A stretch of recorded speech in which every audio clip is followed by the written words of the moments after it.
Magulang ni Viancy, payag ba? Kalingap Edu, higit pa ang gusto?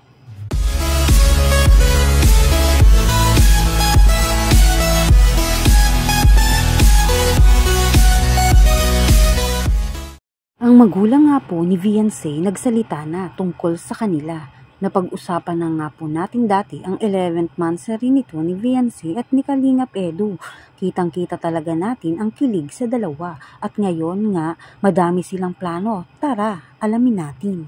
Kamusta po mga kalingap? Muling nagbabalik ang inyong lingkod mini vlog, naghahatid ng update tungkol sa mga kalingap. Kung bago ka pa lang sa aking channel, mag-subscribe na at huwag kalimutang mag-like para lagi kayong updated sa aking mga videos. Maaaring tapusin po muna natin ang video bago po tayo magkomento. Pinag-uusapan nga ang plano nila sa kanilang future. Kahit nga po inulan na ng 11th monthsary ng EDSI, talagang pinagpatuloy pa din ito nila hanggang matapos ang kanilang eksena. Kahit nga si Kalingap Rab ay gusto din malaman kung ano ang pinag-uusapan. Ayon din naman kay Kalingap Rab, malalaman pa din naman niya ang ginagawa ng eksena kapag na-edit na ang mga video na ito sa ginagawang tambalan ng EDSI. Talaga namang napakasweet nga nito ni Kalingap Edu kay Viancy. Ang dami nga nais na hiling nitong si Kalingap Edu at sana nga daw ay mas higit pa. Ganon din si Viancy na maging higit pa sa kanila ang love team.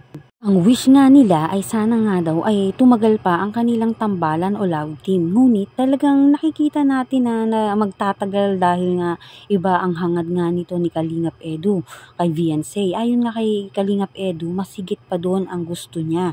Ang nais nga nito ni Kalingap Edu ay talagang isang tunay na relasyon. Ang nasasabi na lang nito ni Viancy ay pambihira daw. Iba na din talaga ang mga eksena nito ni Kalingap Edu dahil di na siya naiilang o nahihiya sa kanilang tambalan. Talagang ang ating mga viewers ay natutuwa sa dalawang ito at kinikilig. Patungkol naman dito sa magulang ni Viancy, nagsalita na alam din natin na pabor din ang magulang ni Viancy kay Kalingap Edu dahil walang bisyo at napakabait pa nito ni Kalingap Edu. Ang alam din nila walang ginagawa itong si Kalingap Edu kundi sa pagtulong at pagcha-charity vlog na nakikita naman natin ang mga vlog nito ni Kalingap Edu. Kaya itong magulang ni Viancy ay talagang pabor nga dito kay Kalingap Edu. Okay na okay sa kanila. Nais lang naman ng mga magulang ni Viancy ay mangyari na makapagtapos nga itong si Viancy sa kanyang pag-aaral.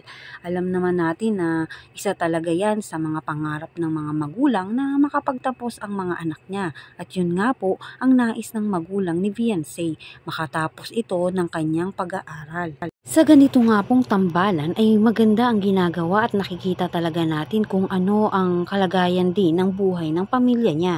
Kaya nais din talaga makatulong nitong si Viancy dahil alam na alam din naman natin na maliit pa ang mga kapatid nito ni Viancy dahil nga si Viancy ang panganay sa kanilang magkakapatid.